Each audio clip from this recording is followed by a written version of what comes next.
ito na po yung progress ng ating multi-species hatchery ng South Seas Agri-Aqua Ventures dito po sa Barangay Paco, Kidapawan City. And this is Rocky French, the man behind this idea of a multi-species hatchery. Rocky, ano itong mga blocks na to? Ito yung mga 6 tanks para pagdating ng mga broodstock, special broodstock, masegregate natin sila. And dito natin yan sila i-kondisyon para ma-prepare sila for spawning. And then you gather the eggs from there? Yeah, dalhin ang eggs sa loob. I-incubate. And then pag-hatch dyan, may mga trough yan doon na turuan silang kumain ng artificial diet or natural diet. Okay.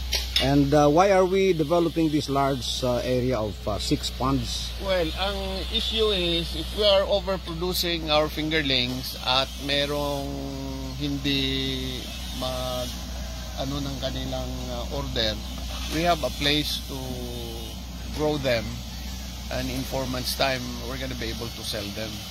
So the contingency plan is we produce as much as we can. Anything that's left behind, we can grow them ourselves and introduce it to the market. Live? Quality live fish. Okay. Now, what species are we intending to breed in this facility? Well, ang common dito na hinahanap is tilapia, catfish. Yung African catfish has gained momentum in the market. And then probably yung mga iba pa na may demand, mga high value. Can we breed mudfish? Oh, dalag? Mudfish, yeah. Easy to breed actually ang dalag. We can Kasi do nawawala na yung dalag sa ano eh. No, we can do that. Steady na supply ng dalag. No? So, okay, as of the moment, at what stage are you done with this hatchery? Sa hatchery natin, we're about 85%. Ang next natin is lagyan sila ng individual water supply and individual air supply for oxygen. And okay. That's it. We're timetable mo? Timetable, operate. hopefully by November, pwede na tayong mag-acquire ng broodstock. Okay. So, yan ang aking timetable. Alright, so ito po yung Saav Incorporated Multi-Species Hatchery. The first of its kind actually, anywhere in the country, and I'm confident of saying that, no?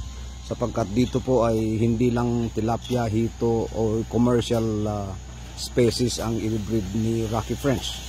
Pati na yung mga conservation species like yung ating freshwater ulang, yung ating native na hito, Martinico, yung Martinico or puyo, no?